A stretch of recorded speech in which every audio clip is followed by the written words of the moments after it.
लोग करते हैं क्वेश्चन नंबर 4, जिसमें कहा गया है कि consider two observers moving with respect to each other at speed v along the straight line. They observe a block of mass m moving at a distance l on a rough surface. The following quantities will be same as observed by the two observer: kinetic energy of the block at time t, work done by the friction, total work done on the block, acceleration of the block. तो देखें, इस question को करने के लिए हम एक observer को माने कि वो v1 स्पीड से चल रहा है और दूसरे ऑब्जर्वर को माने v2 स्पीड से चल रहा है स्ट्रेट लाइन डायरेक्शन, लेकिन दोनों की रिलेटिव वेलोसिटी सेम है, सॉरी v है। क्वेश्चन में बोला है कि v2 माइनस v1 v है। अब ध्यान देते हैं कि अगर इनका रिलेटिव वेलोसिटी सेम है तो रिलेटिव वेलोसिटी सेम है, इसका मतलब जो इनका एक्सेलरेशन है वो एक्सेलरेशन ज़ीरो है, रिलेटिव एक्सेलरेशन। क्यों?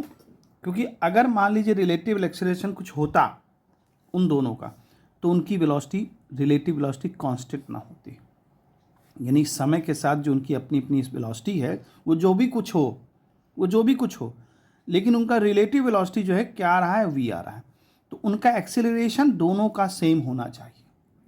ये तभी संभव है जब दोनों का एक्सेलरेशन सेम हो, यानी a1 और a2 दोनों स्पीड भले अलग हो सकती है, v1 v2 अलग अलग चल रहे हैं अलग अलग स्पीड से, लेकिन उनका एक्सेलरेशन एक सेकंड बाद इसका जो चेंज है वही एक सेकंड बाद इसका भी चेंज होगा, तभी ये इनका एक्सेलरेशन सेम हो सकता है और तभी उनकी रिलेटिव वेलोसिटी v आ सकती है। अब बात करते हैं दूसरे, मान लीजिए यहाँ पर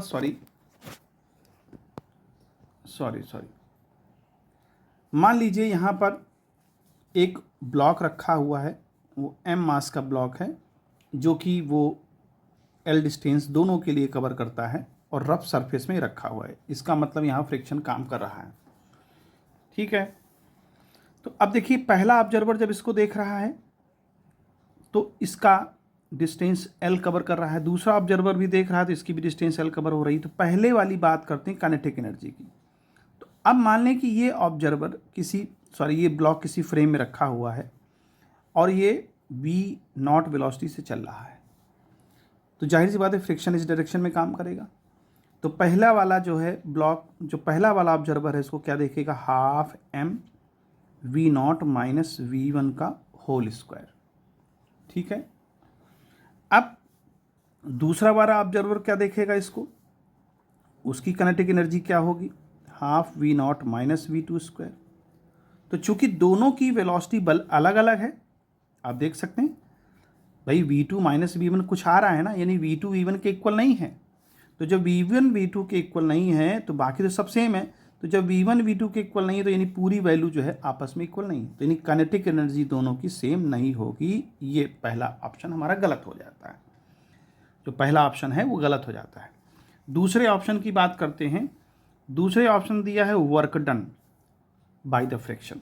तो देखो, ये हमारा ब्लॉक है और ये किसी फ्रेम में रखा हुआ है, तो मान लीजिए ये इसका फ्रिक्शन फोर्स इस डायरेक्शन में काम कर रहा है और ये v0 वेलोसिटी से चल रहा है। तो अगर हम वर्क डन देखें फ्रिक्शन से, तो फ्रिक्शन हो जाएगा Fr और इनटू डिस्प्लेसमेंट L, क्योंकि दोनों क्या देख रहे हैं कि L डिस्टेंस कवर कर रहा है दोनों ही, तो डिस्प्लेसमेंट सेम है, फ्रिक्शन फोर्स सेम होगा, क्योंकि जो फ्रिक्शन फोर्स होता है वो फ्रेम इंडिपेंडेंट होता है। तो दोनों फ्रेम से अगर देखेंगे, दोनों ऑब्जर्वर देखेंगे तो फ्रिक्शन फोर्स सेम ही रहेगा, और चूंकि डिस्टेंस तो सिर्फ दोनों के लिए सेम ही कवर कर रहा है ब्लॉक हमारा L, तो दोनों के लिए वर्क डन हमारा सेम आएगा।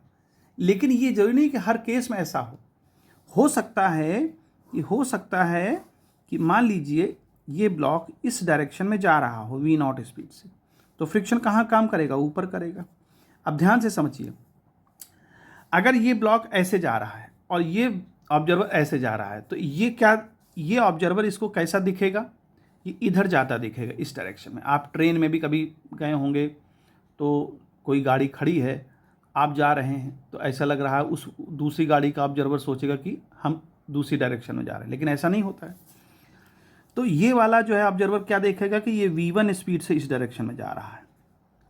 तो अब दो स्पीड हो गई v0 से और v1, तो इनका एक कोई रिजल्टेंट वेलोसिटी होगी, और चूंकि ये L डिस्टेंस कवर हो रहा है तो फ्रिक्शन फोर्स हम देखते हैं, तो फ्रिक्शन फोर्स क्या होता है, F इंटू डिस्टेंस और इंटू इनके बीच का एंगल, यानी यहाँ एंगल देखा जाएगा। अगर मान लीजिए फ्रिक्शन फोर्स इस डायरेक्शन में है और वी नॉट अगर इस स्पीड से इधर जा रहा है, इसका मतलब कोई ना कोई इसको फोर्स इधर खींच रहा होगा, तो हो सकता है फ्रिक्शन फोर्स के इक्वल ही हो। तो हम क्या देखेंगे कि ये एंगल कितना बन रहा है, अगर ये एंगल देखेंगे तो हम थीटा निकाल ले पाएंगे। तो tan थीटा की वैल्यू पहले यहाँ से देखें तो tan थीटा कितना हो जाएगा, V1 बाई वी नॉट। भाई कोई ना कोई फोर्स तो इसको ले ही रहा होगा इधर, हो सकता है फ्रिक्शन फोर्स के लगभग बराबर फोर्स लग रहा हो जो इस डायरेक्शन में इसको खींच रहा हो। तो इनके बीच में एंगल, ये इसका वेलोसिटी हो गया, डिस्प्लेसमेंट हो गया, और ये फोर्स हो गया जो कि फ्रिक्शन फोर्स के इक्वल मान लें। तो इनके बीच में लगने वाला θ1, तो tan θ1 की वैल्यू ये आ गई। इसी तरह से दूसरा ऑब्जर्वर देख रहा होगा, मान लीजिए ये दूसरा ऑब्जर्वर इसको देख रहा होगा, इस डायरेक्शन में ये जा रहा है V0 और यहाँ से जो है जा रहा है V2 और फ्रिक्शन फोर्स इस डायरेक्शन में और इनका रिजल्टेंट इस डायरेक्शन में। तो यहाँ से जो एंगल मिलेगा वो हम tan θ2 मान लें। tan θ2 क्या हो जाएगा, V2 बाई वी नॉट। अब दोनों के एंगल देखिए, दोनों के एंगल क्या अलग हैं, जाहिर सी बात अलग है, क्योंकि V1 और V2 ही अलग है। तो जब V1 V2 अलग है तो एंगल होगा अलग होगा, और जब एंगल अलग होगा तो क्या वर्क डन सेम होगा फ्रिक्शन फोर्स की वजह से, नहीं होगा। आंसर नहीं होगा। क्यों, क्योंकि थीटा अलग हो गया। क्यों, क्योंकि यहाँ V1 V2 अलग है और उनके बीच में लगने वाला एंगल भी चेंज हो रहा है। तो ये तो सेकंड बात हो गई कि वर्क डन जो है फ्रिक्शन फोर्स की वजह से इक्वल नहीं आएगा, तो सेकंड वाली बात भी गलत हो गई। अब बात करते हैं थर्ड वाली। तो थर्ड वाले में क्या कहता है, वर्क डन बाई, क्या कहता है, work done total work done. देखो टोटल वर्क डन, यहाँ वर्क डन हमारे क्या हो सकते हैं, एक तो फ्रिक्शन की वजह से वर्क डन हो सकता है, फ्रिक्शन की वजह से, दूसरा होता है सूडो फोर्स की वजह से। भाई चूंकि फ्रेम है, अब फ्रेम पे डिपेंड कर रहा है कि सूडो फोर्स लगेगा कि नहीं लगेगा।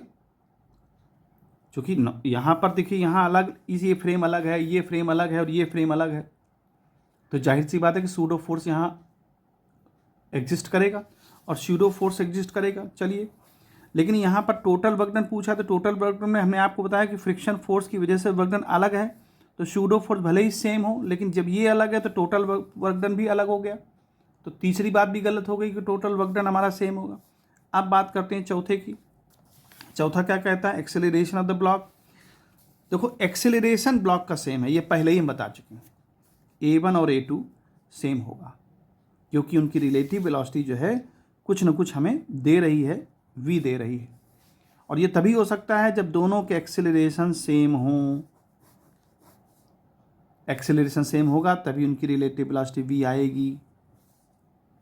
ठीक है, यानी कि एक सेकंड में जितना ये चल रहा होगा उतना ही एक सेकंड में ये चल रहा होगा, तभी उनका जो डिफरेंस है वो सेम आ रहा है। तो ये फोर्थ आंसर जो है वही केवल सही है कि acceleration of the block same होगा। तो इस तरह से इस क्वेश्चन को कर सकते हैं और उम्मीद है आपको समझ में आया होगा।